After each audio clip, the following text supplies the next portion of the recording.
एक बार की बात है, बरसाना गांव में एक सेठ रहता था जो बहुत धनी था। उसके 3 पुत्र थे परंतु उसकी कोई पुत्री नहीं थी। कुछ समय पश्चात उसकी पत्नी का देहांत हो गया और सभी पुत्रों की शादी हो गई। सभी पुत्र अपने अपने कार्य में व्यस्त रहने लगे, अपने बच्चों में। अपने पत्नी के साथ सेठ के दिल की बात सुनने वाला कोई नहीं था। सेठ को शुरू से ही इस बात का बहुत दुख था कि उसकी कोई पुत्री नहीं है, लेकिन अब उसकी पत्नी की मृत्यु के बाद उसको यह दुख और सताने लगा और वह इस बात को लेकर परेशान रहने लगा कि उसकी कोई पुत्री नहीं है। एक दिन एक महान पंडित उसके घर पर आए और उसे दुखी देकर उसने पूछा कि तुम्हें किस बात की परेशानी है, तुम क्यों दुखी हो। तो उसने अपना दुख का कारण पंडित को बताया कि कोई मेरी पुत्री नहीं है, इस वजह से मुझे अपने जीवन में यह अभाव रहता है कि मेरी कोई पुत्री क्यों नहीं है। तो वह पंडित उसको कहता है, लोग यह भी कोई परेशानी की बात है, तुम राधा रानी को अपनी बेटी मान लो। हमारे जीवन में जिस चीज की कमी होती है उसको भगवान ही पूरा कर सकते हैं, परेशान होने से क्या होगा।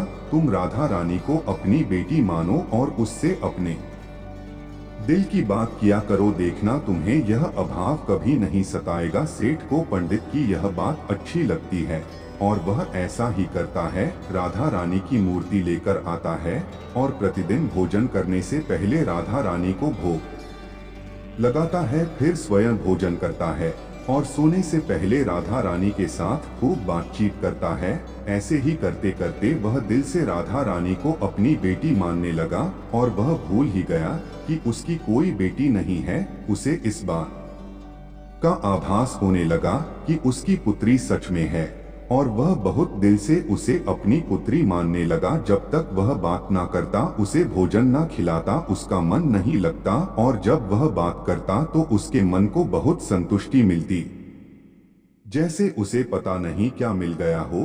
तो दोस्तों, एक दिन सेठ के घर पर एक चूड़ी बेचने वाली मनहारण आती थी और वह उसकी बहुओं को चूड़ियां पहना कर जाती थी। एक दिन वह चूड़ी बेचने घर पर आई और उसने सेठ के बेटे की तीनों बहुओं को चूड़ी पहनाई। उसके साथ जब सेठ की बहुएं चूड़ी पहनकर चली गई तो उसके सामने एक हो और कन्या आई और उसने कहा कि मुझे भी चूड़ियां पहन दो। चूड़ी वाली ने सोचा कि शायद सेठ के घर पर कोई मेहमान आई है, तो उसने उसको भी चूड़ी पहना दी। उसके बाद वह चूड़ी वाली सेठ से पैसे मांगने सेठ की दुकान पर पहुंची और बोली कि चूड़ी के पैसे दे दो, और उसने पहले से अधिक पैसे मांगे। तो सेठ ने कहा कि तुमने चूड़ी का दाम बढ़ा दिया है क्या। तो उसने कहा, नहीं, मैंने चूड़ी का दाम तो नहीं बढ़ाया, परंतु आज मैं 4 को चूड़ी पहना कर आई हूँ। उसने कहा, मेरे घर पर तो 3 ही बहुएं हैं। तो उसने कहा, नहीं, मैंने आज 4 को चूड़ी पहनाई है। सेठ ने कहा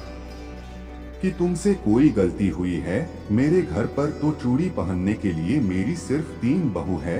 तो उसने 3 के पैसे चूड़ी वाली को दे दिए और चूड़ी वाली भी बिना कुछ कहे पैसे लेकर अपने घर चली गई। रात को सेठ घर आया और हमेशा की तरह राधा रानी को भोग लगाकर और खूब सारी बातें कर सो गया। उस दिन रात को सेठ के सपने में राधा रानी आई और कहने लगी, बाबा, तुमने चूड़ी वाले को मेरी चूड़ी के पैसे क्यों नहीं दिए। जब तुम मुझे अपनी बेटी मानते हो तो तुमने मेरी चूड़ी के पैसे क्यों नहीं दिए। और ऐसा कहकर एक लाडली बेटी की तरह रोने लगी। यह सब देखकर सेठ की आंख खुल गई और वह भी रोने लगा। जब सुबह हुई तो वह चूड़ी वाली के घर गया और बहुत सारी स्वर्ण मुद्राएं उसके पैरों में रख दी और उसने बताया कि तुम कल सच बोल रही थी, तुमने कल 4 को ही चूड़ी पहनाई थी। मैंने राधा रानी को अपनी बेटी माना है। तुम बहुत भाग्यशाली हो जिसको राधा रानी के दर्शन हुए हैं। मैं इतने दिनों से उनके दर्शन को तड़प रहा हूँ और तुमने एक बार में ही उनके दर्शन कर लिए। यह बोलकर रोने लगा